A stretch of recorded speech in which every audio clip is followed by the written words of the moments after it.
Selamat berjumpa kepada Bapak Ibu Koperasi, admin dari Koperasi, begitu juga Bapak Ibu yang hadir di pertemuan kali ini. Perkenalkan, saya Wayan Arte, atau sering dipanggil Wiarte. Saat ini saya bertugas di Diskominfos Provinsi Bali, tim SPBE. Ingin menyampaikan terkait dengan perubahan pada aplikasi ODK Bali yang dikembangkan oleh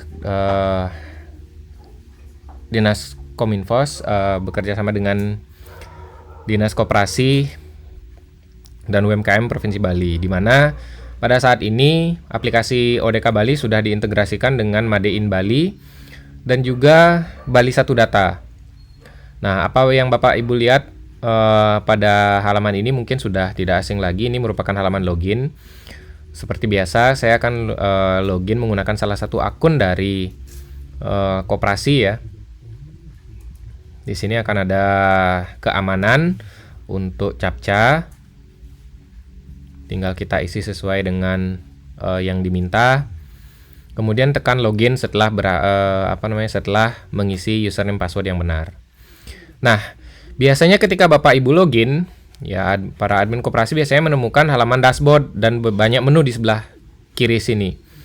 Akan tetapi di sini menu di sebelah kiri tidak akan muncul dan dashboard profile juga tidak akan muncul kalau data dasar dari koperasi itu belum diisi secara benar.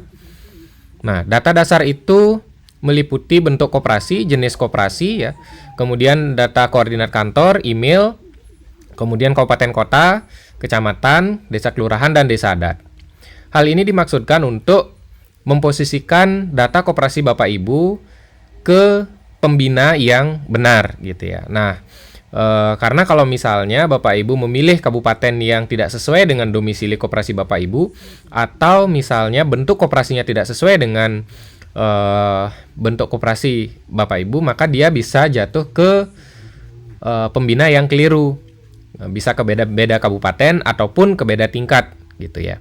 Nah, maka ini mohon diperhatikan ya, mohon diperhatikan apakah bentuknya sudah benar, apakah kabupaten kecamatan sudah benar, dan lain sebagainya. Di sini hanya ada 8 yang perlu diisi. Nah, khusus untuk koordinat kantor, Bapak Ibu tidak bisa mengisi langsung di sini mengetikkan koordinatnya, atau Bapak Ibu mencari di Google, di HP, map, kemudian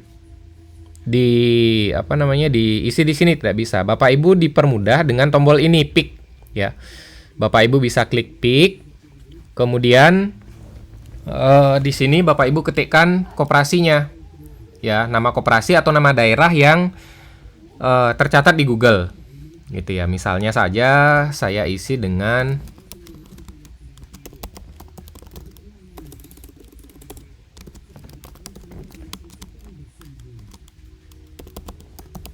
Nah, di sini Bapak Ibu tinggal pilih yang mana ya.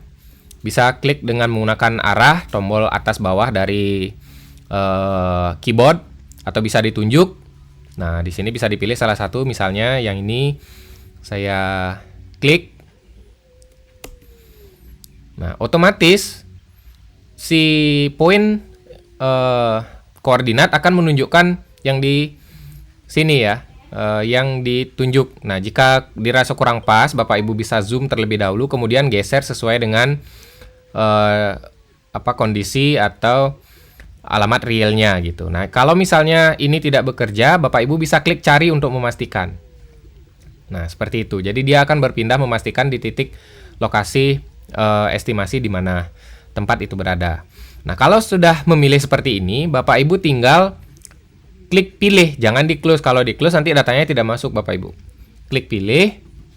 Nah, nanti di sini di halaman koordinat kantor, Bapak Ibu akan sudah mendapati titik koordinat dengan format yang sesuai dan tidak perlu Bapak Ibu ubah, dan ketika sudah selesai maka tinggal disimpan.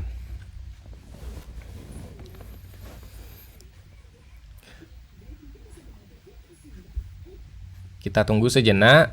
Nah, setelah berhasil disimpan, maka Bapak Ibu kembali akan bisa mengakses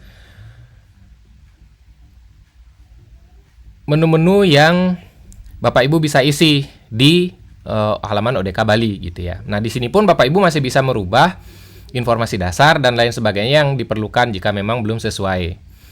Kemudian Dari menu tersebut yang penting untuk dilakukan perubahan adalah di badan hukum. Kalau sebelumnya badan hukum disimpan di informasi dasar di halaman dashboard, saat ini badan hukum harus diinputkan di menu badan hukum, di mana di menu badan hukum ini nanti Bapak Ibu bisa menambahkan badan hukum sesuai dengan kondisi koperasi Bapak Ibu atau badan hukum yang dimiliki. Di sini Bapak Ibu bisa menambahkan badan hukum dari yang pertama ya. Dari yang pertama Bapak Ibu inputkan terlebih dahulu, upload filenya dan kemudian pilih pertama atau PAD. Kemudian yang kedua Bapak Ibu pilih PAD, simpan dan seterusnya seperti itu. Nah, untuk integrasi ke Made in Bali ya, Bapak Ibu bisa memilih menu yang paling bawah di antara menu di kiri ini ya, di atas panduan penggunaan ini ada upload produk marketplace. Nah, ini akan menuju ke halaman Made in Bali ya. Nah, setelah itu Bapak Ibu akan mengisi produk di sana. Nah, apa itu Made in Bali? Made in Bali itu adalah marketplace yang dikembangkan oleh Dinas Komunikasi, Informatika dan Statistik Provinsi Bali melalui tim SPBE, di mana di sana nanti akan tertera banyak produk UMKM dan IKM seperti halnya Tokopedia, Shopee dan lain sebagainya marketplace yang ada di saat ini. Nah, tapi di sini digunakan untuk menaungi UMKM dan IKM yang ada di Bali. Untuk koperasi, mungkin banyak koperasi yang memiliki produk, misalnya koperasi produksi, misalnya untuk kelapa dan lain sebagainya nanti bisa diupload di sana sehingga masyarakat umum bisa mengetahui produksi UMKM, IKM, dan koperasi yang ada di Bali. Nah, untuk selanjutnya akan dijelaskan oleh rekan kami dan di video selanjutnya akan dijelaskan oleh rekan kami untuk Made in Bali yang bertugas untuk mengembangkan Made in Bali tersebut. Demikian penjelasan dari saya, semoga bisa memberi penjelasan dan saya akhiri dengan Paramasanti Om, Santi Santi Santi Om.